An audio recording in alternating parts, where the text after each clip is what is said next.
Am I the a-hole for showing no sympathy for my brother and my soon-to-be ex-wife after the loss of their baby, and for refusing to let my parents talk to me about it? I'm getting divorced from my wife of a decade. I'll refer to her as my wife in this post for clarity. We have 3 kids together, 2 school-aged and 1 preschool-aged. The last 2 years of our marriage were rough, and I had no idea why.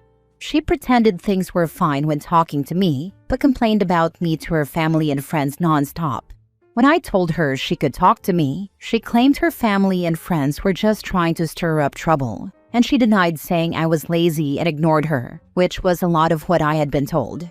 She said we'd get back to normal once all 3 kids were in school, and we had more time for ourselves. Then I found out she was having an affair with my brother. I found out via his ex-girlfriend, who sent me a photo of them kissing outside my brother's place. He had broken up with her before the affair was revealed, but he had said a lot of things about her, how she was paranoid and didn't trust him, and she turned out to be right. When my wife said she was pregnant, I knew the baby was my brother's, and that there was 0 chance of me being the father. She tried to tell everyone she didn't know, but the 3 of us knew the truth. She knew we hadn't had sex in years. She was using the baby to try and make me more agreeable, but I told her our marriage was over and filed for divorce.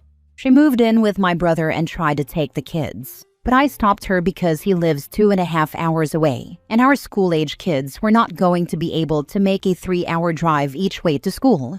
Temporary custody was granted to me, with visitation granted to her. My parents were shocked and angry at my brother when I told them. He tried giving me grief for making them turn against him and her when she was pregnant.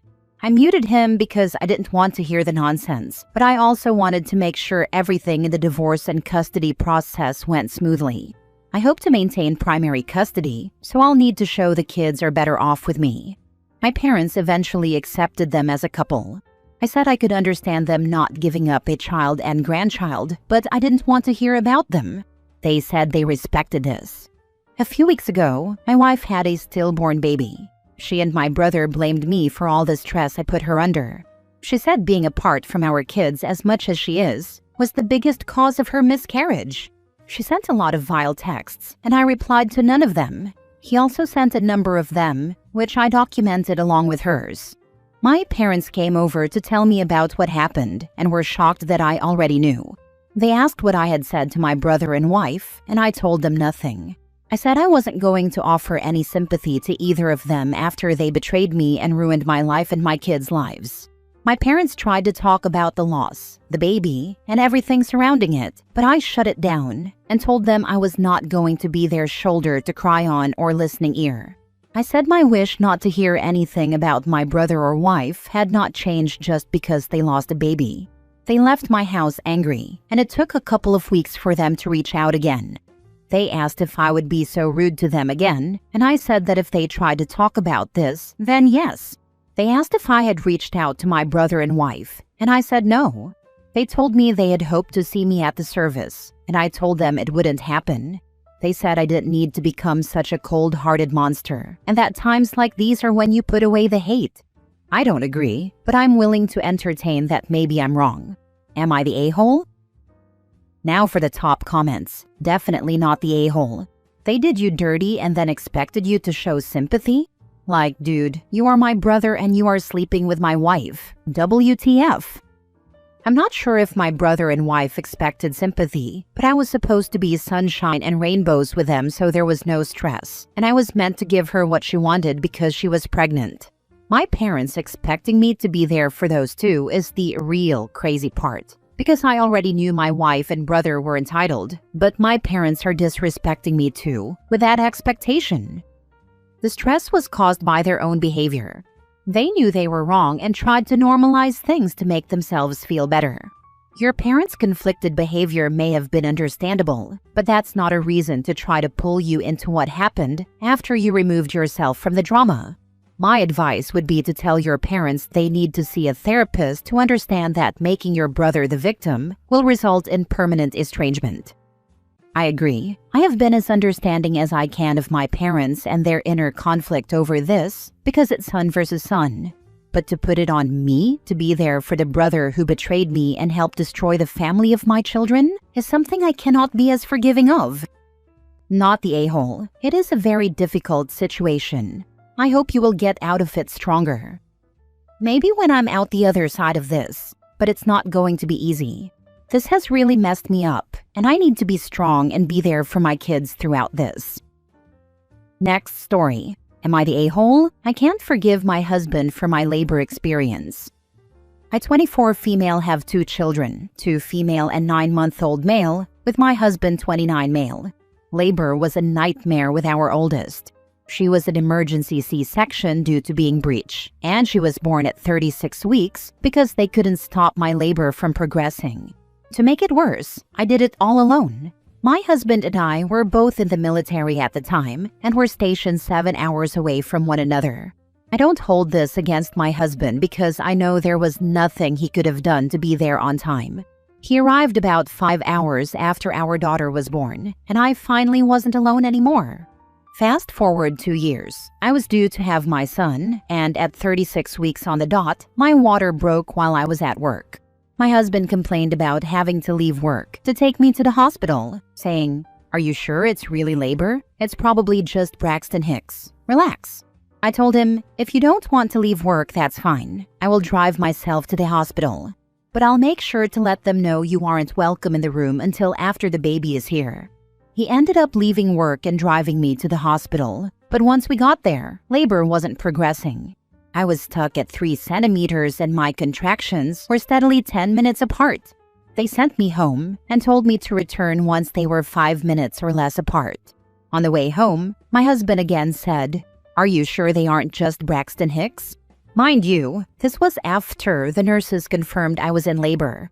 When we got home, my husband decided he was going to go hunting and told me to let him know if labor got worse. He left me alone, willingly, to care for our 2-year-old while I was laboring.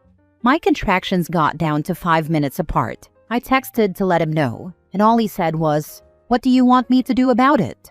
He ended up shooting a deer and had me outside in the cold taking pictures of him with a deer while contracting every 5 minutes.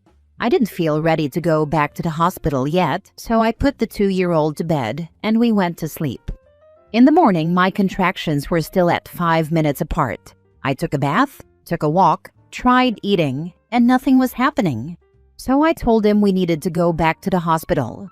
By the time we got there, they were between 3 and 4 minutes apart, but all my husband could talk about was the stupid deer and how he was going to get it to the butcher and taxidermist. Once they took me back to the operating room for a repeat C-section, my husband was really supportive. I have underlying health conditions, and he was very attentive, making sure the anesthesiologist knew about everything going on. Unfortunately, my son came out not breathing. He had to be immediately transferred to a NICU at a different hospital. It was one of the most painful experiences I've ever had to go through, and the next day, all I wanted was a milkshake. It sounds silly, I know, but after asking him multiple times, my husband never drove up the road to get me one. Our entire family laughs at the situation and thinks it's such a funny story and that I'll laugh about it someday. But after 9 months, I still feel so dismissed, like he doesn't care about me. It feels like he put his hobby over his laboring wife, and it honestly makes me grateful he wasn't there for the birth of our daughter. I feel such resentment over the whole situation, and I don't know how to move past it. My husband tells me it isn't a big deal, and that I'm overly sensitive every time I bring it up, and our therapist doesn't think it's broken beyond repair, but I honestly just need some outside perspective. Am I the a-hole for not just getting over it and for not forgiving him? How do I move forward from here and begin to forgive the past? Sorry, but this man is awful. He left you while you were in labor? I'm not suggesting he should have just sat there with you, but geez. It would have been nice if he'd at least been in the same house. And yes, actually, I would have expected him to rub your back, bring you food, hold your hand, put on a movie to distract you, and of course take care of his other child. I don't think I could even look at a man who treated me like that. You're underreacting, frankly. Husband definitely sucks. When my daughter-in-law went into labor with her second, we scrapped our planned family day. and all son, daughter, and grandson piled into the house to kind of orbit around and entertain her, or do whatever nesting tasks still needed doing until it was time to go to the hospital. None of us were interested in anything but making her labor easier. It warms my heart knowing there are mother-in-laws like you. My in-laws were in Mexico at the time, but had they been home, I'm sure they would have been there. This is truly awful. I'm sorry your husband is a deadbeat loser and your family is gaslighting you. With 2 young kids and a partner who clearly doesn't give a crap about any of you, leaving will be very difficult, but you deserve so much better. I think it's probably worth it to stay in couples therapy and see if there's anything left there. But if he is still being this dismissive after multiple sessions, I don't know if you can ever get through to him. We haven't talked much about this situation in therapy yet because I wasn't sure if I was overreacting or not. But after the affirmation from this post, I think I'll bring it up in our next session and see how he reacts. Next story. Am I the a-hole for refusing to clean up my fiancé's vomit without his help? Last night, my fiancé vomited in his bathroom. I don't know if it was from drinking, the heat, or a stomach bug, but he missed the toilet. He texted me while I was getting our little one ready for bed, saying he'd vomited and needed help. About 2 hours later, after feeding the dogs and trying to get our 10-month-old to sleep, I went to our bedroom. He immediately told me he vomited and needed me to clean it up. I said I'd help disinfect after he cleaned the chunky part, but it would have to wait until morning because I needed to go back to the baby, who was already screaming again. He didn't respond, and I left. This morning while making his coffee, he asked again if I could clean his bathroom. I asked if he'd done what I requested. He said no and that he wasn't going to. I explained I can't handle the chunky part without gagging, and we went in circles, him telling me to just do it, me saying he needed to help, until he finally said, "You need to figure it out, end of discussion," before going outside with his coffee. 20 minutes later, he came back in, led with "I love you," and asked again. When I still said no, he told me I had to do it and went to his office to work. For context, I've cleaned up his bodily fluids before in the earlier years of our relationship, at least a handful of times, but since being pregnant and having our baby, I've been firm that he cleans up after himself. I'm also a stay-at-home and take care of our child 24/7, even when he's off work. Does cleaning your partner's vomit really fall into those duties? Also, I peeked to see if I was being unreasonable and could just do it. No. Nope. Nope. The sink had hardened, chunky brown vomit. The toilet was covered in the same, but thicker. I didn't even check the wall or floor because I was already gagging. Am I the a-hole for refusing to clean it up? Now for the top comments before reading the mini update. Tell your loser fiancé to clean up his own damn puke. Obviously not the a-hole. Also, why the heck could he not make it into the toilet? And demanding she clean it like she's the maid? This is grounds for leaving. No, just no. Because to him, she is the maid. This man does not see her as his equal partner. He's the breadwinner. She's the baby maker. He's got her right where he wants her. And things will only get worse if she gives in to this demand and if she stays. If he was sick and running a fever, I would absolutely help clean up my husband's vomit. However, if he's well enough to argue, drink coffee, and go to work, he's well enough to clean up his chunks. He clearly doesn't respect you and considers you his maid. Exactly this. If he was truly ill, I would clean it up without question. He's my partner, and I have his back. But if he's well, he should clean it up. I would expect the same from my husband. If I was truly sick, he should and would clean it up. If I was well enough to go to work and drink coffee, I would clean up my own mess and not even think to ask him. I guess my dilemma was just that. What if he's actually sick, overheating, or stomach bug, and it wasn't that he had too many beers? The fact that he told me to do it the next day, while he sipped his coffee leisurely, is what's pointing to not sick, and that he's just treating me like a maid. Mini update. He did not have a stomach bug. He was drunk, and I just didn't notice. Remember, I have a baby and my focus is on her. Vomit has been cleaned up by him, after yet another conversation, where I made it clear I wasn't going to do it, and how messed up it was that he'd left it for me. This time, he didn't argue. He just cleaned it up. Thanks to everyone who commented, even the harsher ones. I know it seemed pretty obvious that it was messed up, but certain dynamics can make you question even the clearest of situations. Last story. Am I the a-hole for refusing to let my mother-in-law trial parent our newborn? My husband, 33 male, and I, 30 female, just had our first baby 2 weeks ago. My mother-in-law has always been intense.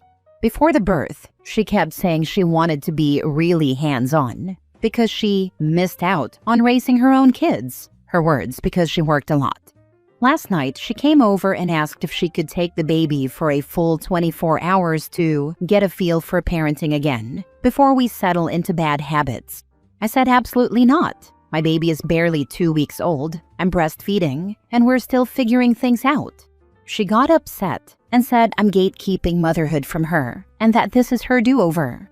My husband told her gently that we're not comfortable, but she cried and told the whole family I'm withholding her grandchild. Now I've got texts from relatives saying I should let her bond while the baby is young or she'll always resent me. Am I the a-hole for saying no to her trial parenting idea? No freaking way. Not the a-hole. You're not gatekeeping motherhood. You're simply parenting your own child. It's unfortunate she worked all the time with hers, but your baby is certainly not her responsibility. Set healthy, firm boundaries now. Make sure your husband is on board and that he's the go-between. If she continues to act like this, then definitely do keep your baby away. She sounds unstable. 100% this. When someone sounds mentally ill and kidnappy, healthy boundaries include making sure they don't have a key, changing locks if they do, never letting them hold the baby unless you are both there to make sure she doesn't walk out with the baby, never letting them babysit, and shutting down any conversation on this topic so they don't feel validated, unless it immediately goes to, please let me help you find a mental health specialist. You may even want to seek counseling yourself if you need support dealing with this level of intrusion. I wish you all the best. Absolutely not the a-hole. My mother did something similar when my daughter was about a year old. Time to bond, make up for things I didn't do before for you, blah blah blah. She ended up kidnapping my daughter, and I had to go track her down in another state. It took me a month to find her. Tell the relatives who are trying to make you feel bad to F off and provide her with their children if they feel that strongly about it. Oh my God, how awful. I can't imagine the pain, anxiety, and horror you went through. I hope she is in jail. Of course not. No charges were filed against her or me.